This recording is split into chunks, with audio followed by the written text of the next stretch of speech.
Welcome back. Thank you for joining me today. So here's where I'm at. This is the National NC-183.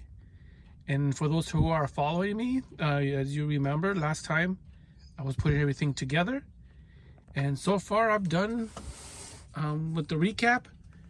I'm done with putting new resistors and capacitors. And now here it is. All put together.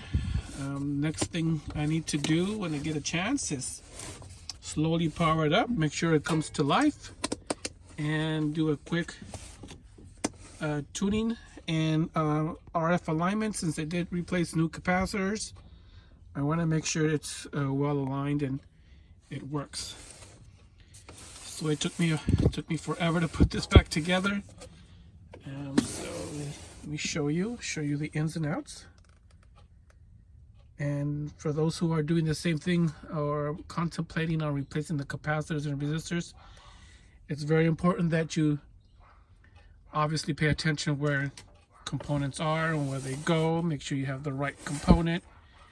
And along the way, I discovered a couple of issues. I guess the previous owner who had this, I guess, was very well modified, and the user did a lot of little modifications, and they looked like they had the wrong components in the wrong socket or the wrong components in the wrong location. For example, they had a resistor where a capacitor is supposed to be, and vice versa. So I figured some of the little issues, so I cleaned that up and was able to figure that out. So here it is. As you can see, I painted the choke and the output tube only because those two were the most rusted components. And this one too, I was able to paint this. This was extremely rusted. Now remember, this is not the original transformer for this unit. And my understanding that these transformers on these old receivers, on these national receivers, heat up and blow up and short out because this component here, this capacitor, shorts out, or a combination of issues. They tend to short out the transformer. So the previous owner installed the transformer. All I did was clean it up, make sure I wired it in correctly, and just follow the schematics. So everything looks good. One thing I'm not a big fan of are these knobs that they spin around by the little compression that's inside a little device, a little wheel that squeezes this, and this moves the wheel, and thus it turns the pot capacitor. So I'm not, because sometimes you'll get slippage if it's not clean or if it's not tight. So I might have to go back in there and tighten this up to make sure that it spins, because every once in a while when you start spinning, it'll slip. This one seems a lot better than the other. But here I am. Here it is. Now let me flip this over so I can show you the belly of the beast and show you what I've done and the things that I've come across. So hold on one second. So here's the underside. As you can see, all new components.